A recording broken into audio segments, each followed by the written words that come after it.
What's up, guys? Barry Gaming here, back with some more Idle Heroes news for February 23rd, 2023. So, this is a very interesting week.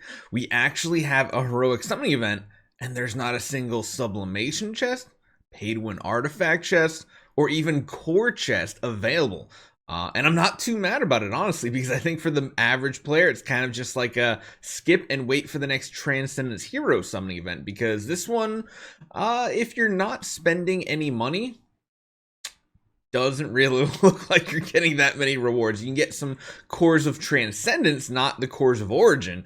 But if you are willing to spend $100 this week, you're probably going to come away with a ton of Starspawn Cores. I know we got like 3 different type of cores in the game today, but Starspawn Cores are the ones up for grabs. So it could be good for you if you're wanting to spend $100. Everybody else who doesn't want to spend $100, just AFK week, not anything you really want to do.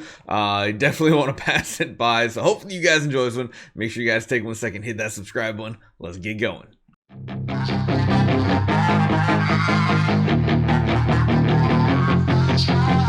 Okay, let's jump into it and make this nice and sweet. We have Ilamok, of course, as the brand new Fortress Warrior. I am, however, very excited to test him tonight. We actually have at 2,000 scrolls, over 2,000 scrolls on one of our old accounts that hasn't done any Fortress Sealand. So I'm excited we're going to be able to do some really good early game testing with him on that account.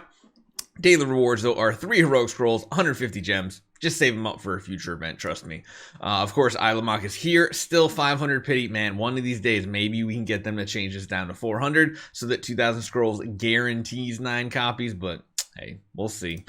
Summoning event, here we go. We have Asmodel at the 200 point mark. We have Ilamok at the 400, and you're getting cores at the 300 and 500 point marks. Soul Stones as well at the 300 point mark, which is pretty solid because a lot of people need them nowadays with how often they switch their heroes around.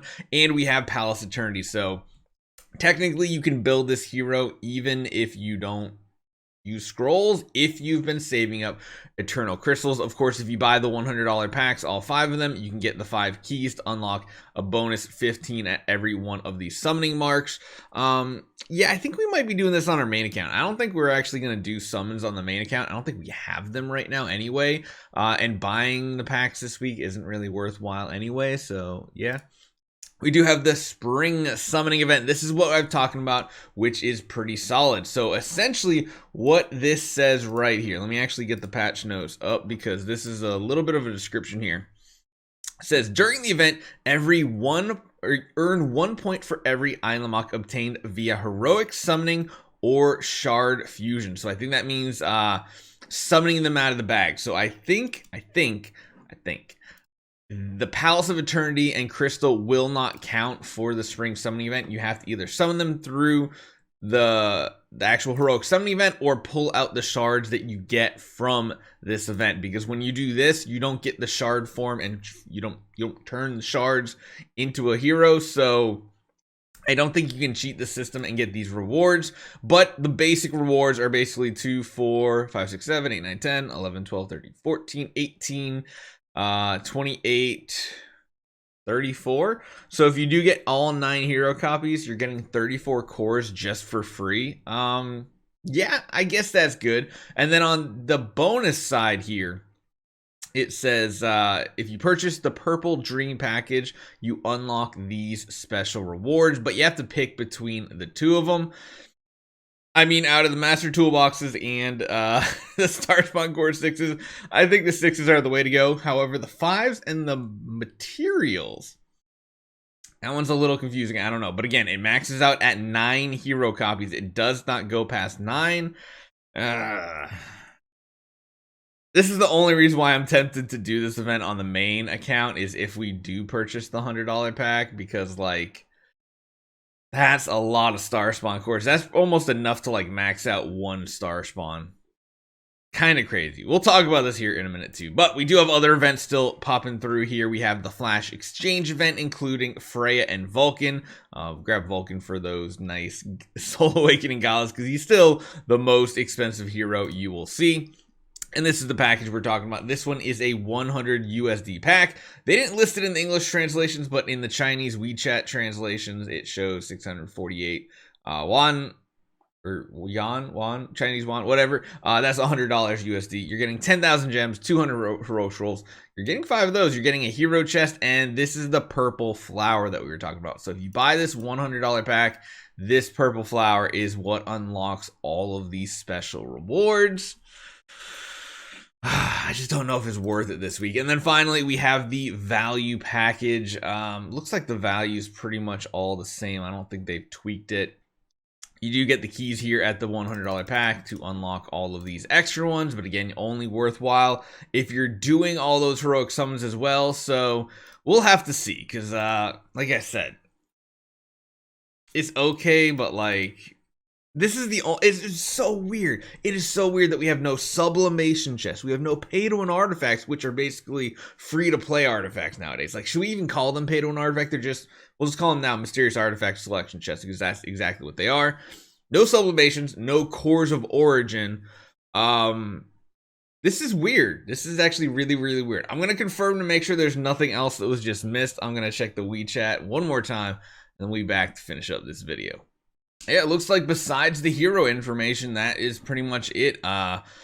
We are going to be testing this hero tonight, so I do want to let you guys know, if you guys want to come by Twitch, we should be live on Twitch. We're not going to be live on YouTube this time. It will be Twitch tonight, and we'll be going over this man right here, Ilamok, because, well, a lot of people have been like, Barry, I don't think he's that good, but when you actually look at his skills, number one, he's gonna be like, if you're building an Eloise early game and then someone builds this and you're trying to do PvP events, oh man, it was already rough going up against Garuda teams. Now if you go up against Ilamok teams, it's gonna be a little bit awkward.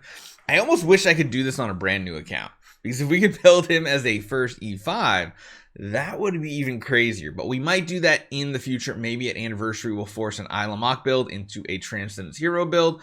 That would be pretty cool. Really comes down to the chance of what the chance the stun is right here, with the chance to stun them for several rounds. The bleed damage is going to be good. Honestly, if he's anything, I mean, I think he might be a good like boss damage dealer in the early game too. I don't know, because a lot of the bosses are like single bosses too. And this is the thing here too. The changes the basic attack to deals attack damage to the enemy, increases bleed damage dealt for them several rounds, reduces their block. This is the keyword right here that it really depends on what the percentages are here. That if you go up against an Eloise and it's Ilamok versus Eloise and he reduces her chance to block, she's not doing counterattacks, because remember, Eloise has to block an attack to do her counterattack, which is where her Scarred Souls do all of her damage. This could be really good. And then on top of that, you're buffing your own block. When self-block is successful, there's a chance to stun the attacker. Again, it's really going to depend on what that chance is to stun. And then the counterattack, and then the end of the round for every enemy bled. This is going to be important too. How much HP are you restoring? Because there's only a max of, 6 basically in combat, so I don't know. It could be really interesting, but we are going to build him. I'm going to be testing him in Broken Spaces, in Sealand, probably against Guild Boss even. Early game PvP we can test out as well. So there's a lot of stuff we can do, and we can build him all the way up to V4, which is really, really cool. Hopefully you guys enjoy this one. Let me know what you think about this event. Again, it's pretty much AFK for most players, which isn't the worst thing in the world, because we've had a lot of big events lately. Kind of a chill week. Hopefully you guys enjoy this one. I'll see you guys next time.